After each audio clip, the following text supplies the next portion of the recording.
It started out as a pretty normal day in Bath County, Kentucky. Rebecca Crouch, a farmer's wife, steps out onto her porch around 11 a.m., her hands busy with the task of making soap as her 10-year-old grandson Alan plays nearby in the yard. The sky's clear, there's no wind or storms. So, when a splatting sound broke the quiet, like heavy raindrops hitting concrete, the sound felt out of place, especially that the sky remained crystal blue and cloudless. It was little Alan who looked up first, his eyes widening in confusion. "Hey, Grandma, it's starting to snow." He points up at what appears to be large fluttering flakes descending slowly. But as the first piece strikes the ground with a wet thud near his feet, the boy freezes in shock as he realizes that it's no snow, but a glistening chunk of raw red flesh slick with blood, about 2 square inches in size. Rebecca glances over, her spoon stopping mid-stir as more pieces begin to fall, pattering across the yard with a nasty sound. As she begins to comprehend what she's looking at, panic surges through her when a larger hunk, roughly 4 by 4 inches, lands on the fence post with a sickening squelch. After taking a closer look, she notices how veined and fibrous the surface of the meat is, resembling torn muscle. More and more chunks kept raining down over the following minutes, covering the ground and the fences, and draping the entire area in gore and foul smell, accumulating enough to fill half a bushel, or, as the locals whispered, a full horse wagon. Rebecca's heart pounds in fear as she grabs Alan's arm, the boy's face visibly terrified at the sight of the red mess splattering around them. Gooey, chopped internal organs tumbling from nowhere, turning his playing space into a scene from a living nightmare. They bolt for the house, and, slamming the door shut, they huddle inside with ragged breath, peering out as the downpour persisted for what felt like an eternity. In reality, the whole episode lasted for roughly 2 to 7 minutes, before the final piece landed before their eyes. Outside, the yard is transformed into something unrecognizable. Fences slick with crimson strips, the grass scattered with pulpy coagulated masses that look like beef, but feel wrong. The pieces of meat have ragged edges, as if they were torn away from a living body mere moments ago. The neighbors, drawn by the commotion, arrive soon after. One man by the name of Harrison Gill, known in the community for being on a high level of honesty, later confirmed seeing the pieces everywhere and the ground being full of bloody remnants that you couldn't walk a couple steps without hearing a squelching sound underfoot. Chickens, hogs and stray pets gathered and started feasting on the fallen bits, oblivious to the terror around them. But eerily enough, some of these animals later fell, severely ill. Word spread like wildfire through Bath County, pulling in curious onlookers who poked at the chunks with sticks, their stomachs churning at the stench and the sight of that veined, fibrous tissue that reminded them of ripped lungs. Rebecca and her husband, also called Alan, confide to reporters that they believe the incident is a sign from God, a divine omen that chilled them to the core. Others in the community shared this fear and saw this phenomenon as a warning of the apocalypse, as they probably kept imagining haunting visions of a sky tearing open to spill innards.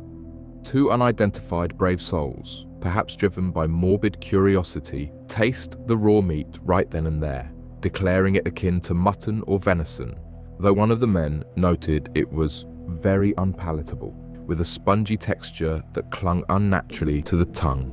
An Irish farmhand was offered $3 to sample a piece, but refused. A few of the residents gathered up some of the meat chunks and cooked them, only to gag and recoil as the flesh released a distinct rancid mutton smell when exposed to heat, as if it was going bad despite its fresh look.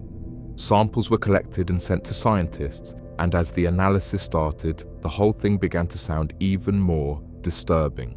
Leopold Brandis initially claimed it was nostoc, a type of cyanobacteria that swells into a jelly-like mass during rain, but this was very quickly dismissed, as no rain had fallen that day, and the microscope revealed the sample contained animal cells, not algae.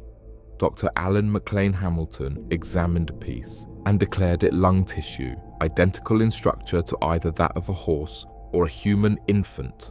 This came as a shocking implication that amplified the worst possible scenarios. Further tests on 7 other samples identified not just lung tissue, but muscle and cartilage. Arthur Mead Edwards, who was president of the Newark Scientific Association at the time, confirmed the lung identification after re-examining samples. His report highlighted the flattened, dry appearance of some of the chunks as if they were compressed by immense force. Another take came from Dr. L.D. Kastenbein, who burnt a fragment, inhaled the smoke, and pronounced it animal tissue, smelling of rotten mutton, confirming the experience of those who tried to cook and eat it. The theories that tried to explain the hellish event that took place that day were wild, to say the least. For instance, a New York Times article speculated that the meat came from a nearby exploding planet. A notion so absurd and otherworldly, it perfectly fits such an unnatural nightmare. Yet the prevailing explanation made by Dr. Kastenbein pointed to something a bit more mundane. Vultures. These birds could have been flying invisibly high, probably around 20,000 feet, in flocks of dozens or hundreds, gorging themselves on carcasses until full, and then vomiting the surplus mid-flight. Others expanded on this theory, suggesting the vultures had eaten poisoned sheep, thus their vomit had such toxicity, which kind of explained the illness of some animals that ingested it, and the meat's unnatural chemical aftertaste that was likened by some to strawberry pork chop or pre-cooked bacon with a sour note.